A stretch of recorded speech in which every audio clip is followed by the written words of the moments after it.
Hey everyone, how are we doing today? We're the real estate ladies of North Atlanta, Mary Ellen Vanock and Sue Jennings. How are you guys doing today? How you doing, Sue? Doing well? Good. I'm doing great. How are you doing, Mary Okay, Ellen? I'm doing great. So what are we going to talk about today? Today, we're going to talk about 17 items that can reduce the value of your home. Ooh, that's an interesting one. Yeah. These are So things you shouldn't do. people think that they're actually improving the value of their home when they do some renovations or not doing some renovations, and actually they might be devaluing their home. So first of all, we're going to cover maintenance, ignoring structural issues is second. Skipping upgrades is third. Outdated kitchens and bathrooms. Ooh. Lack of curb appeal. Mm. Improper renovations. Unpermitted additions and renovations. Ooh. Damage from pests. Ooh, that's a good one. Unappealing odors. Mm. Inadequate lighting. Over personalization. Underestimating the importance of location.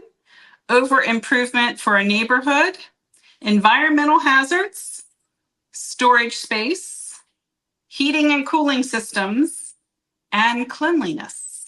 All right, let's get into it. Number one, poor maintenance. Poor maintenance. Oh boy. Yeah, So everybody likes all those leaky, drippy faucets, don't they? right. So I mean, first of all, like in this world where you need to have someone come in and check your AC units every year, you need to change your filter every month. You need to have them come and also check your heating system. I would also say your water, your water heater that needs to be, which goes into the plumbing. So have someone come out and check it all, check to make sure everything's good. I mean, the every year maintenance. So that's a must. I would say so many people disregard that. They just don't do it until there's an issue, which then becomes a snowball effect, that snowball effect that keeps rolling down the hill when you have snow. Oh, yeah. We don't have snow here, but anyway. Thank goodness. We wish we had snow, but the one day we might get snow, or the one day that we're playing and the snowball effect happens. So I would say, that's one thing that people do not, they don't realize that they have to take care of their AC units or their, heating systems, and have the plumbing and electrical checked every once in a while, because sometimes people don't do things until they kind of explode. Right. And the other thing that is a real turnoff to buyers are really gross and disgusting appliances. Yes. People need to know they need to keep their ovens clean. First of all, it's a fire hazard not to clean your oven. And, then even like the range tops, the stove tops where the burners are, sometimes we see homes where burners aren't working, or the burners are just decayed and just need to be replaced. Those are replacement parts that you can pick up in Home Depot very easily and do it yourself, actually. And then, things like cleaning out your refrigerator. Yes, buyers do look inside the refrigerator to see what it's like. They're nosy. They're nosy. They are. And then the other thing that I've seen are dryer vents can be a big issue. They can be fire hazards as well. And people need to get those checked and cleaned on a regular basis. And so all of these things can kind of just turn off a buyer, because those are basic items that lead to poor maintenance issues. And especially they come up on home inspections too. Right. And sometimes, if you haven't maintained your house before you want to list, I strongly suggest doing a home inspection. Costs you around $500-600. Right. Then you know everything that's wrong with the house, and maybe you can get those fixed before you list the house, so you don't see any unseen problems. All right. Right. So the second item on our list today is ignoring structural issues. These include foundation issues with roof leaks, termite damage. All of these things significantly decrease the value of a home. Yeah. So let's talk a little bit about that. So there are some normal cracks, and, that's why you have an inspector look at things. Normal cracks that happen everywhere, whether they're on driveways or garages or basements, you're going to see normal cracks. when they're a certain size and a certain, when they don't look good, you got to bring a professional in, an Right. engineer, somebody to take a look at it. So we're not professionals at cracks. Everyone kind of, a lot of people kind of flip out about cracks. They see a crack and they think something's wrong with the house. Right. And there are just like the normal cracks. You can kind of tell a normal crack is going to be small, small, small, and it'll be, but those big ones are the ones you really have to be concerned about. Right, especially like on a basement floor, we often see cracks. And cracks are normal in concrete, but it's the width of the crack and the unevenness of the crack that we look at and inspectors look at as well. If the crack's significantly uneven, that is a sign of a structural issue with the home. The skinny little hairline cracks we really don't consider to be an issue at all. But we do want our sellers, before they list a home, to look at the structural integrity of their decks, because there can be a lot of wood rot on a deck.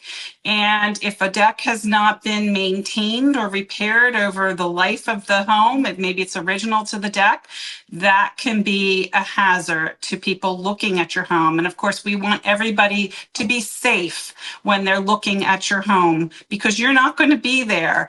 But if you do have any issues, get them repaired first, get things inspected first. And if needed, leave a note on the door or the window or any place where it's obvious that somebody needs to be aware of an issue with the property, so that everybody stays safe when they're in your home.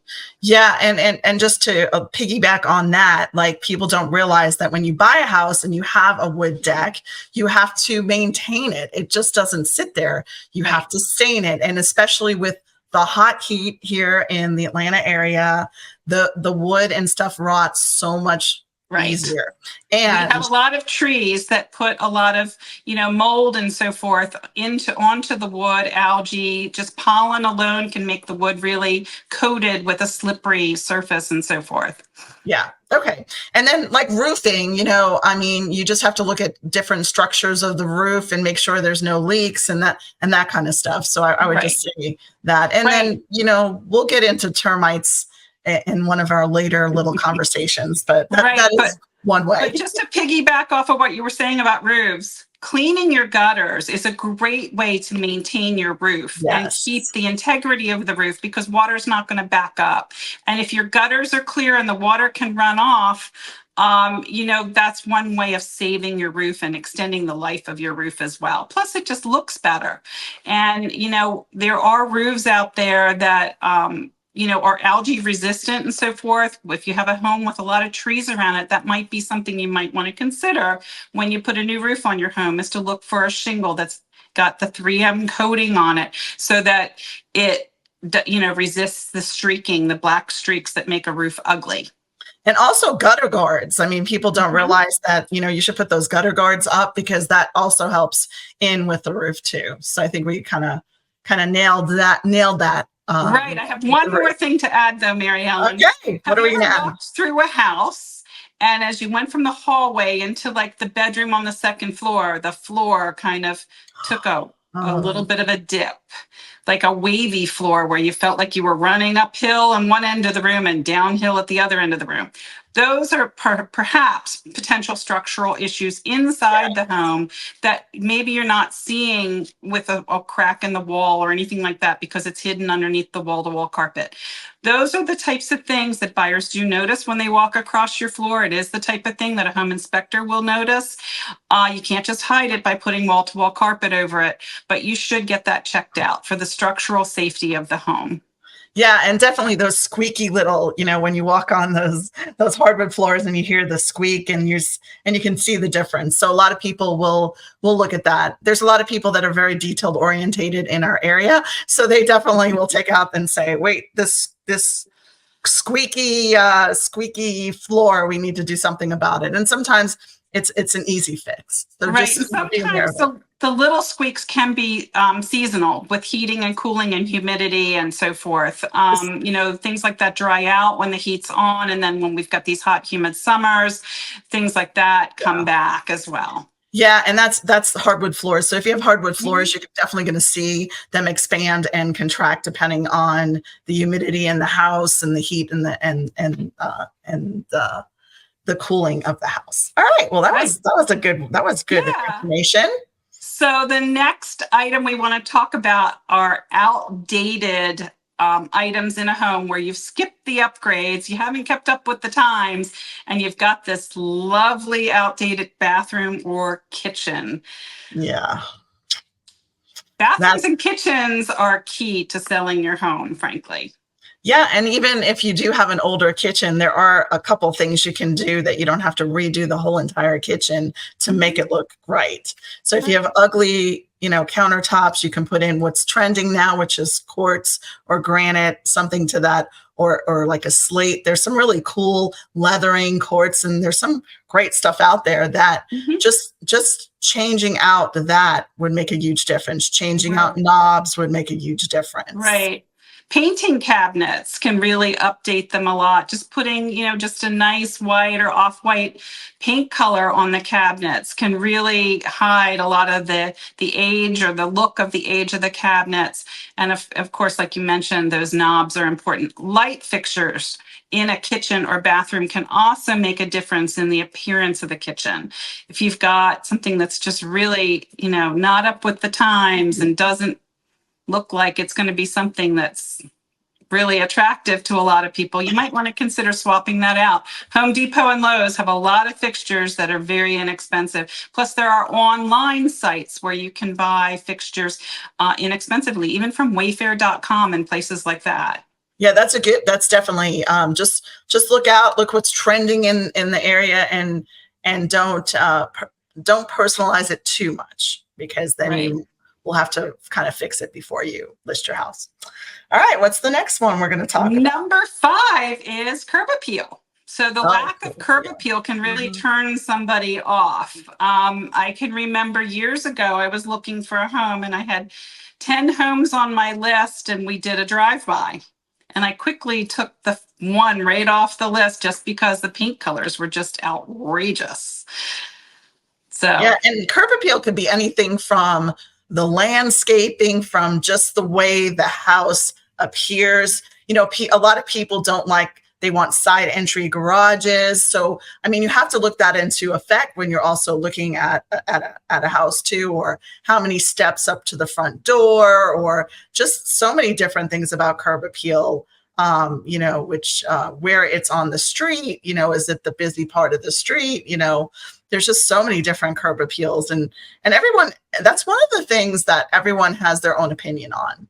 right. So that's why when you're buying a house, you kind of have to do your own homework and drive around and see, first of all, do you like the curb appeal of that house and the neighborhood too? Because I also think there's a certain curb appeal in a subdivision, in a neighborhood, so when you drive in, you get that feel whether you like the neighborhood or not.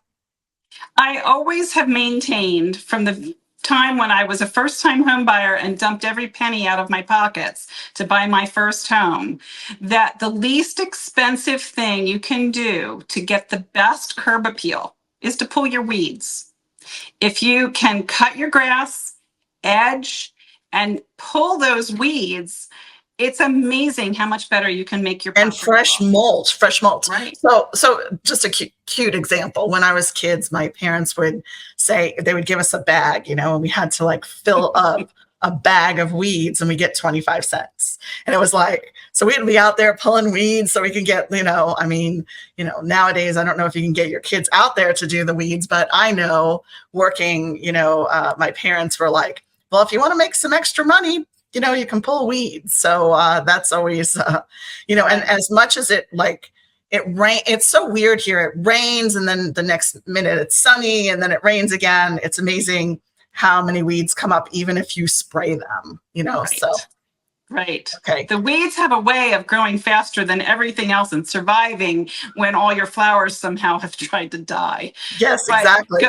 Going back to another childhood story, my mother did the same thing with my brother and I think it was just to get us out of the house sometimes, but she would Yeah. give us a brown bag from the grocery store, and she'd say, okay, we have these gumball trees in the front yard and they're messy, and I want you to go out there and see who can fill up the brown bag the fastest. And it was Oh, I like an love that. Easter That's a egg hunt. competition. Yeah.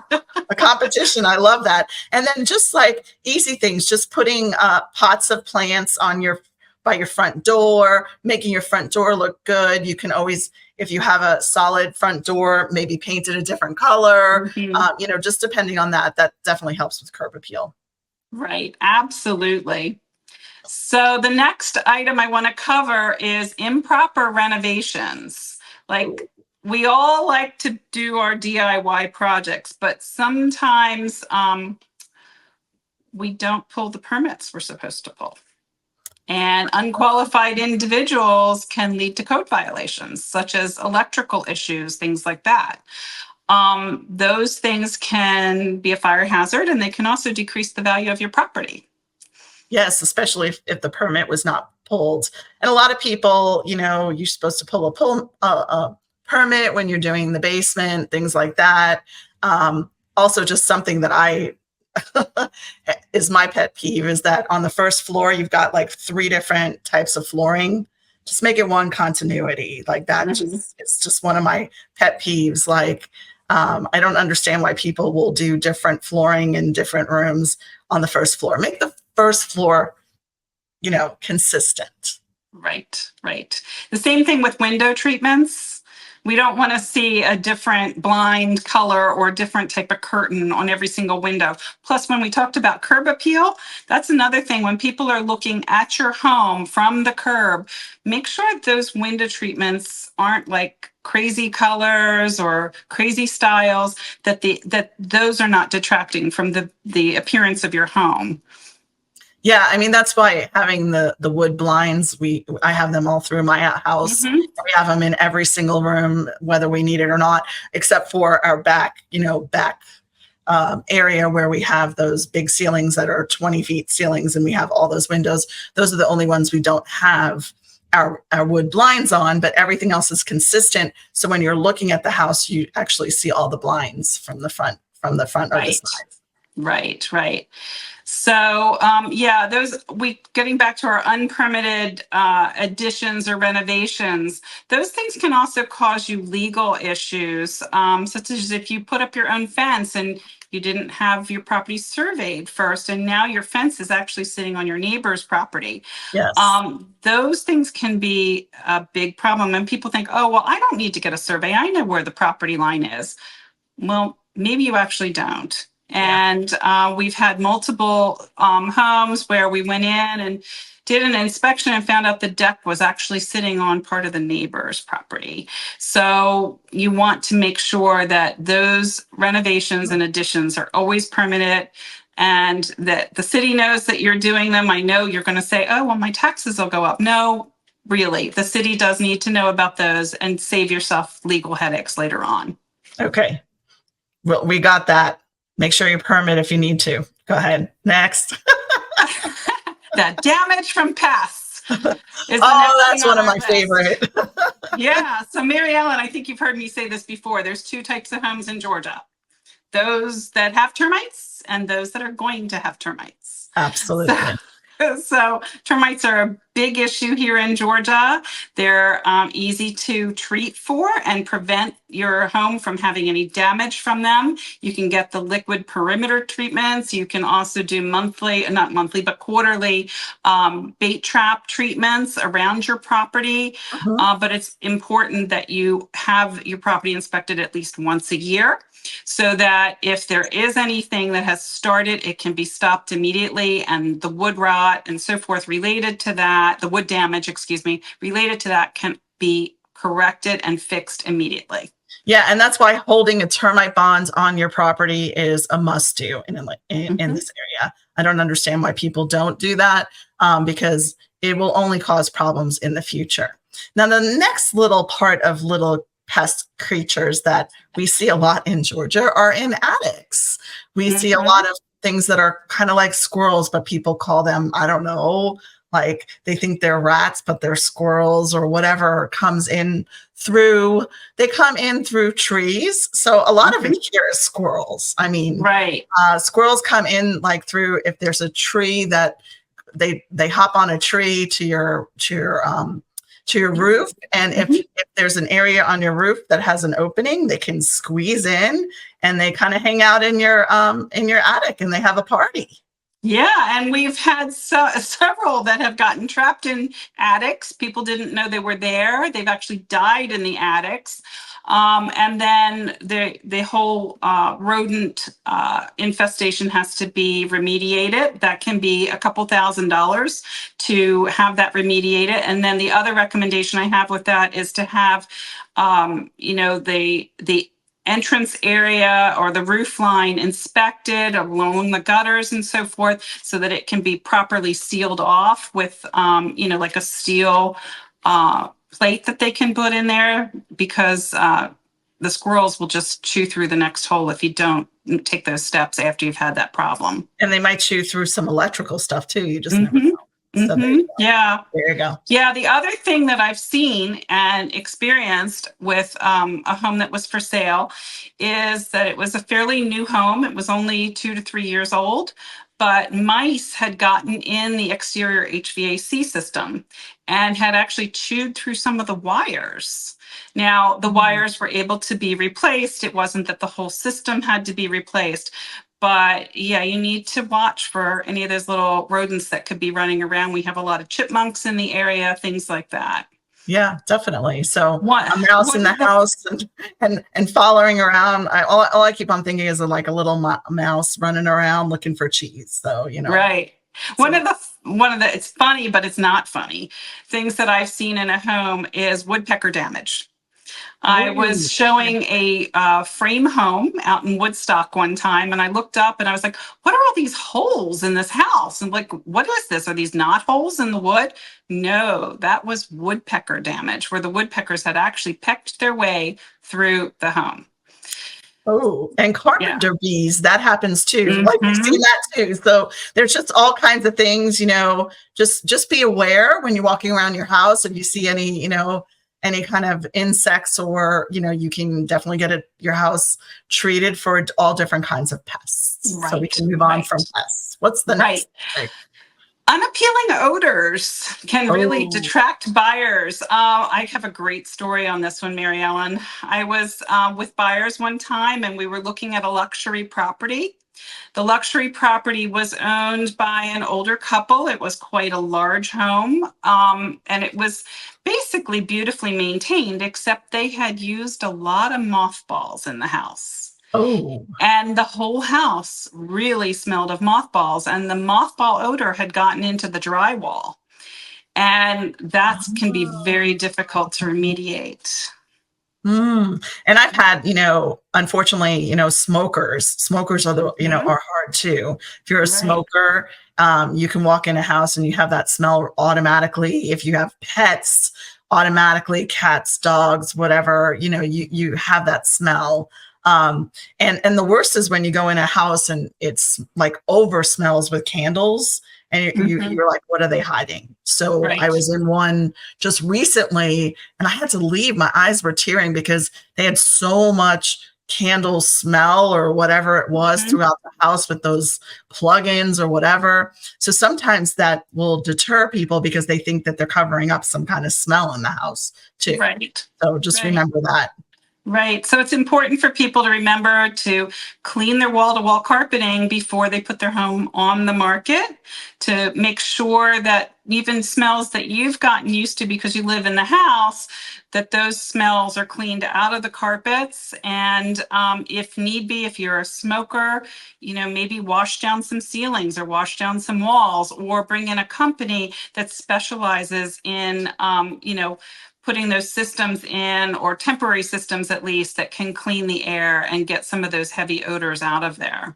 And then another big one is if you have an unfinished basement or a finished basement and you don't have an AC in there or dehumidifier, you're going to get that musty smell. So you don't want, when you open up the door to the basement, terrace level, whatever you want to call it here in Georgia, and you have that musty smell because it does get very hot and humid here, and that does affect those spaces.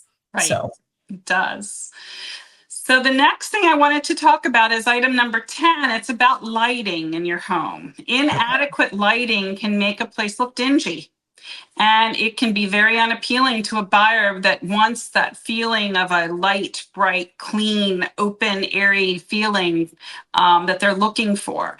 So that includes making sure all your light bulbs are the same color, and that you've replaced all light bulbs that are burnt out, and that maybe, you bring in some extra lamps into certain rooms that, are a little darker, and put those lamps on before you have a showing so that the home, is light looking. Also, an easy thing and an easy fix to lighting is opening your blinds. yeah, I was just going to say the natural light is coming in and you don't have drapes and blinds covering up your windows when you're trying to show your home. Yeah, that definitely. You nailed that one. I don't even have to say anything about it. You said all about lighting. I don't even, even need to add on that one. So next one is number 11 is over personalizing. How many times have we seen that vivid royal blue, room because somebody is a particular college or university alum or fan, and they just are so inspired by their own university that they wanted a room that color. Right. Or, it's also a lot of people will do murals on their wall and things like that. So, it's great when you're living there, but if you're you want it to be neutral. You want a lot of people in this area want a house where they walk right into it and they don't have to do anything to it. And they're just gonna bring their furniture in. And because people have busy lives around here, their lifestyle is busy and they don't want to deal with those, doing all those things and painting and carpet and flooring and stuff. So, of course, that's a whole nother realm of, buying a fixer upper or you're doing things to a house, making your own. But honestly, just having neutral colors is a good thing. Right. And over personalization also extends to your hobbies and things that you might have sitting around the house that are creating clutter. I recently saw photos of a home where somebody was a fan of skulls. So they had all these skulls and skeletons sitting around the house, and it was not Halloween. This was just what they found interesting and attractive. And they're kind of cool to look at, but not when you're trying to sell your home. You mean like little tshotskis and stuff? No, I'm talking about I know, but sconces with like skeleton hands and so oh my goodness, that's crazy. Fixtures. Yeah. So remember like all those tchotchkes that our parents used to, they would say everything was a tchotchke or something. I don't even know what that word means. But anyway, it's like you said, it's like depersonalizing, and even with photos and stuff too. Take your photos down of your family. You can keep like one or two up, but like I know that a lot of people live and show their house very differently. We all do, Right. So just take that stuff and depersonalize it. Right. All those mug collections can be packed away. There you go. You're moving anyway. Or, whatever, or all those little tchotchke stuff, or just like have a garage sale and get rid of them. That's right. Thing, right? Right. So the next one on our list, number 12, is underestimating the importance of location. Now, I know with real estate, it's location, location, location. Yes. And one thing you can't change about the property that you're living in or you're thinking about buying is the location. But we want you to be aware that factors such as, the school scores, have public transportation, amenities, neighborhood safety, all of those things can significantly impact a home's value. Yeah, and some things that I would say is like, you don't want a house where you've got wires behind it. You don't want the first house when you come in and it backs up to a major street. So those are harder things. It's not to say, I always do tell my clients, if you love this house, I'm going to tell you the challenge is going to be when you move the next time is that this house backs up to a major highway or it backs up to the road or it's the first one in the house and there's lots of traffic going back and forth. So just those things, it's like you said, when you're depersonalizing, you're also, you might love that location in the neighborhood, but somebody else might not. So Right, right. And I can tell you from my own experience, my first house was a lovely home. It was only 3 years old when I bought it. But the big flaw with that house was it was on a busy street corner. And I was only a block off the city line. I had great access to public transportation, except it basically came through my side yard. So, what didn't bother me as a buyer, because I worked in the city and I wanted that public transportation to get to work, really did bother other buyers when I went to sell the house. So yeah. it's just something to take into consideration. But the advantage as being a first time home buyer in that situation was I was able to get a great house in a great neighborhood. It was just on a bad lot. Yeah, absolutely. Location's important. Yeah.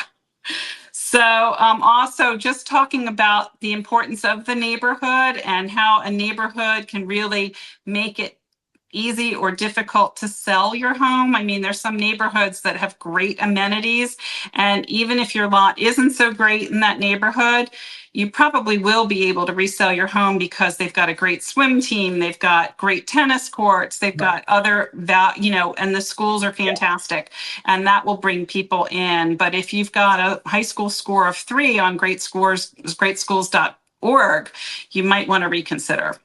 Yeah, definitely. Definitely. We don't need to talk about that anymore. It's like No. neighborhood amenities. All right, what else we got here that we got to Well, talk number about? 14 is environmental hazards. Do you back up to a gas station? Do you back up to a landfill? What's nearby? Industrial sites, contaminated water. Right. These are all things that you need to do your own due diligence on as a buyer. And that's simply by getting in your car and driving the neighborhood. It's so important before you even walk inside a home to know the area, drive around the area, and know what's being built or was built in the area.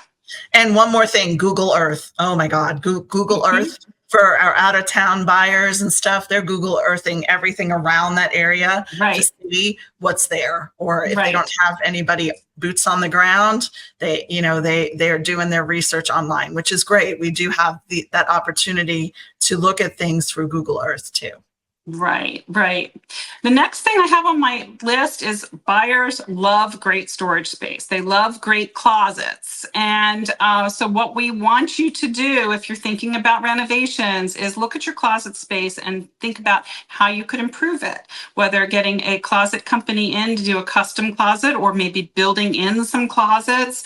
If you have a dormered roof, sometimes building into part of that dormer on either side of those windows is a great place to add some additional storage to your home. And, buyers just love closets. That's all I can say. They add Well, and value. what I can tell you is I'll tell you a tidbit that if you have a master on main, your closets are smaller than if you have a master up. And that's majority of the time. There are some Mhm. exceptions to it. So when they're like, I want a master on main, and then I start showing them masters on main, and they're like, these closets are small. And then I take them to a master up and they're humongous because they're like over a 2-3 car garage, right? Mhm. Right. So that's another thing. And don't like make your closet into another bedroom or anything. Just keep the closet the way it is. I've had sellers, Mary Ellen, that took a 4-bedroom and reduced it to a 3-bedroom for different reasons. And yeah, I understand their reasons, but actually that's a big devaluation of a home too, to take away Yeah. a bedroom. Don't take Mhm. away bedrooms because that's gonna hurt in an appraisal as well. Right. Number 16 is HVAC systems. We see this so often with homes that are in, 20 to 25 years old, and they have 2, 3, 4 HVAC systems outside, and they're original to the house. Ugh. Now, granted, they're still working. They're still in good functioning order. If somebody's maintained them every 6 months, you should have your HVAC company take a look at them, Yes. clean the filters, check them for safety and efficiency. But that's a big turnoff to buyers. Yeah. Yeah. To see So those it's old definitely HVAC systems out there. And There are a lot of good basic systems that are not necessarily the top of the line, but are a lot more reasonably priced that you can put in a home that will function just fine for a number of years and, make the home much more saleable because the system is new. People generally, yeah, they'll look at what brand the system is, but what they're more concerned about is the age of the system. Age of hot water heater, Mhm. age of that, and age of roof. Those are like the big things that people are always, because those are big ticket items to have to repair, right? Right, Or right. and get new. So Right. and then everybody here, we'll just say a thing about roofs. We get a lot of hail here. You got a lot of roofing companies that come and say, you have hail damage, so we can replace your roof for free besides your deductible or whatever. So people do see that a lot. So, it's just something that happens in Georgia. We get a lot of hail, so there Mhm. might be some hail damage. That's another reason why you should have a roof company come take a look every once in a while at your roof. Right. One that you keep buying. Energy efficiency in general is very important. You can reduce your energy bill significantly by putting in some new systems that are much more up to date, use a lot less electricity, and even installing LED light bulbs can save you a ton of money on your electric bill. So it can help you while you're living in the home as well as help buyers see the value in your home. Yeah. So the last thing we want to talk about on our list of 17 items that can devalue your home is cleanliness. Now, everybody's got a different definition of what clean is, but a dirty home can really turn off potential buyers, and we don't want to limit your pool of buyers in any way possible. We want the perceived value of that home to be as high as possible so Yeah. that you can sell your home in the least amount of time. So regular cleaning and decluttering of your home is so incredibly important to maintaining the appeal of the home. And believe it or not, garages too. I know that people will look in garages, they'll look in storage spaces. So it's fine if you have things in there, but they have to be organized. They just can't, it's not it can be organized. You can have boxes, but just don't have stuff all over the place. So, Right. Right. And those boxes can sit on the floor, whether it's a basement floor or a right. garage floor. And I often say to buyers that when I'm showing a home, actually, it's kind of good if some of those boxes are on the floor because it shows that that basement is a dry basement. It Yeah. shows that, that garage doesn't have issues and so forth, and that storage can sit on the floor if necessary. And also cleaning outside too, power washing, making sure that, your outside of your house has clean paint and it looks fresh. So Right. And it doesn't cost any money to sweep your leaves off your front step and, sweep the spider webs off the front step. A broom is a very inexpensive thing at Lowe's and Home Depot, and it doesn't cost you anything to use your broom once a week.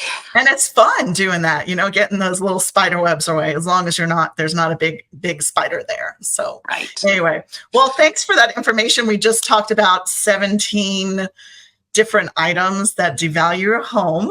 Now we're going to segment off to our next exciting spotlight, and we're going to do neighborhood spotlights. So we're going to take a neighborhood or a subdivision or an area in the North Atlanta area. We're going to talk about it for just a couple minutes and give you some information on schools and everything else like that. So today, what are we going to talk about today, Sue?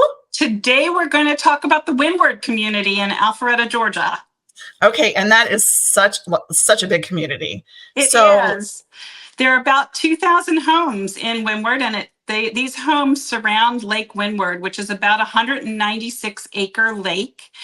There is a marina on the lake for some boats, and the boats all need to be quiet boats, like electric boats, pontoon boats, kayaks, canoes, or small sailboats. And this marina, does have dock space, like I said, and there is a yacht club in the community where once a month the community members can get together and, have a night out on the lake. It's usually a themed evening, and people go out and share their boats with other people and just get to know each other socially, which is awesome. The other fantastic thing about the Windward community are the amenities. There is an enormous swim tennis facility there. The swimming pools there do have swim teams for kids. There are, you know, there's a gorgeous, great big slide that kids can enjoy on weekends and so forth. And then across the parking front lot from that is the tennis club. And the tennis club. And pickleball. Now pickleball. Right, Don't forget. right. Don't Right. forget. So Everyone's playing pickleball now. So we got pickleball and tennis. Right. So there are about 16 tennis courts there. Some of those, 2 of them are clay courts. The others are hard courts. They just put in some new, and I think I'm pronouncing this correctly, padel courts, which are those, the sport that's coming up in the U.S. It's popular in other countries as well, but it's coming to the U.S.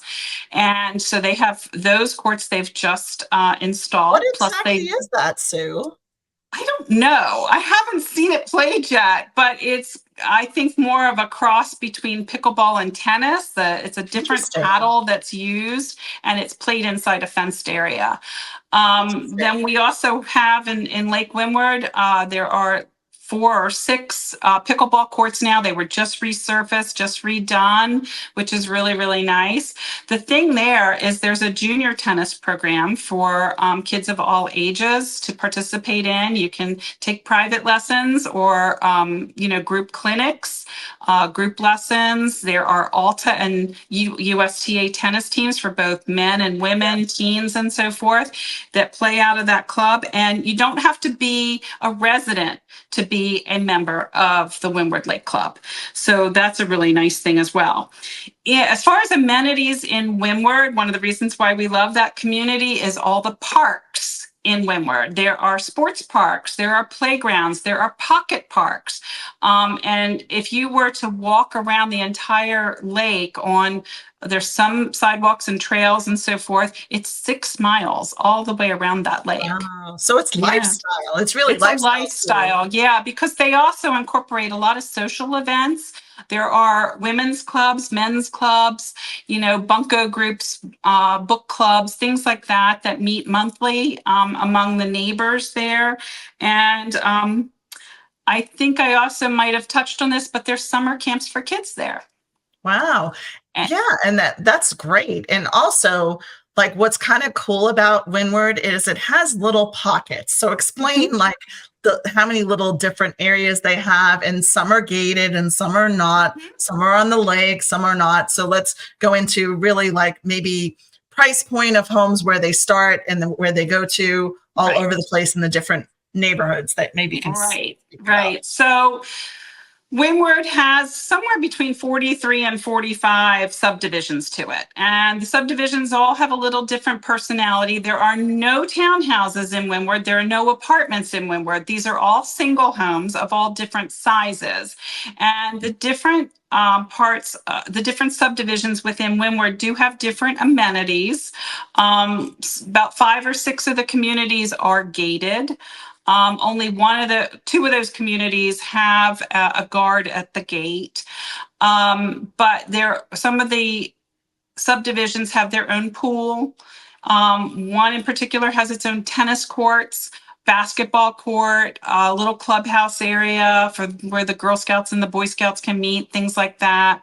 But basically, there's a little bit of everything for everybody in Windward. And the price points start in, I'd say, the 500s and go up to about 4 million, depending upon, the location, whether it's on the lake or whether it's not on the lake. They're different sized homes. So there's a real variety of people that enjoy Windward as home. Yeah. And one more thing I like about Windward is it's so close to 400, which is 400 is like our highway that gets you into the city. It runs north and south. And if you're commuting to any part of Atlanta or Buckhead or Sandy Springs or anywhere in the Atlanta area, it's really easy to get on the highway from there, even though the community is so big. And I really do like that about that. And they have amazing schools. So tell us a little They bit about the do. They schools. do. It's a very family-oriented community. I mean, like on 4th of July, they have fireworks, and the different holidays, they will close the road by the dam, and they will shoot off fireworks for all the kids to enjoy. But we've got great elementary schools that Windward feeds into. Middle school, high school is Alpharetta High School. And all of these schools are, like 9s and 10s on greatschools.org.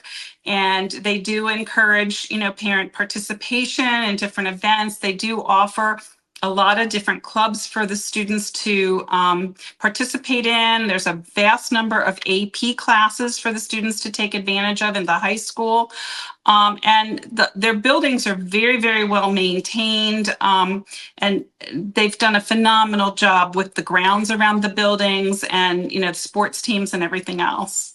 Yeah, so I think we really kind of touched a bunch about Windward. I mean, like you said, you can have ranch homes. You have, some of them were built in the 80s, and then some are brand new. So they're all over the place. So every kind of age home you're looking for, any kind of size home you're looking for, if you're looking for a big community with a lifestyle, this Windward is where to go. And location wise too. Right. So exactly. Anything else you want to add about Windward until we go on to our next segment? But all right. Anybody can give us a call if they want more information on Windward. Yes. Windward's a great community. A lot of people love it. And now we're going to just segue into our next little segment of our little podcast. And what this is going to be like, it's just what Sue and I like about the North Atlanta area. So today I say one thing, she says another, and then we kind of talk about it. So she gives one idea, I give another one. So mine is the Alpharetta Farmers Market.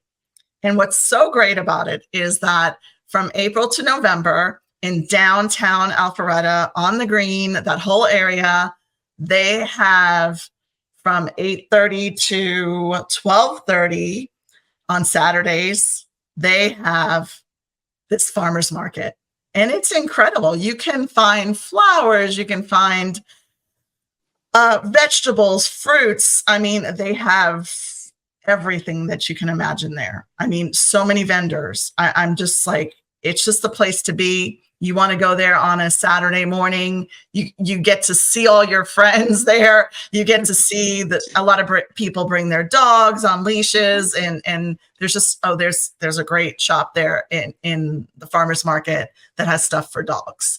And people are like, I buy it for my grand puppy and my puppy and this and that. So you've got all these type of things at the farmers market, all fresh. There's coffee, candles, gifts, there's fresh baked goods.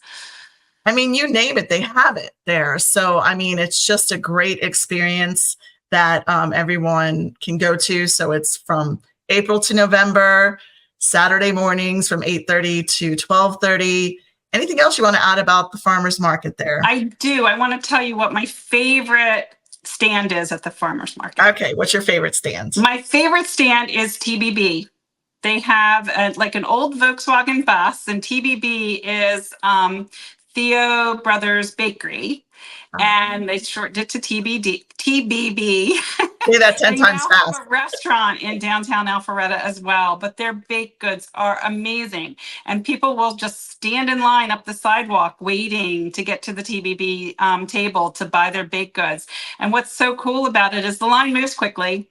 They're priced reasonably. They're delicious. And you can just sit there either on the wall or go over to the green, where a lot of families, their kids are just running around on the green in front of City Hall and enjoying the fountain. And you can just sit there with a little cup of coffee from Boarding Pass Coffee and your Danish or your baked good from TBB. And it's just such a great time just to sit there and people watch and enjoy your Saturday morning. Yeah.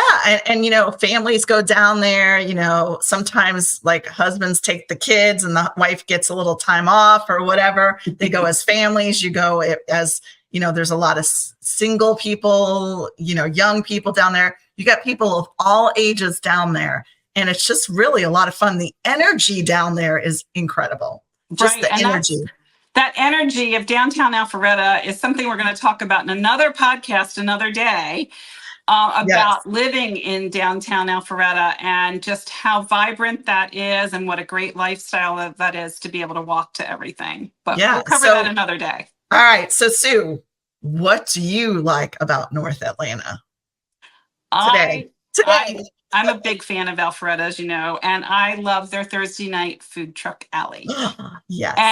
And so it's the fourth Thursday of every month, running from April to October. It's from 5 to 9 p.m. on 37 Old Roswell Street is the general address for it. You can park easily. There's parking in parking garages on Park Plaza as well as Milton Avenue. That the Park Plaza is the one by the library there.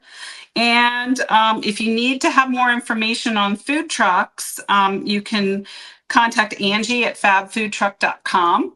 But basically, there are usually a half a dozen to 10 or so food trucks of all different types of food there, all different genres.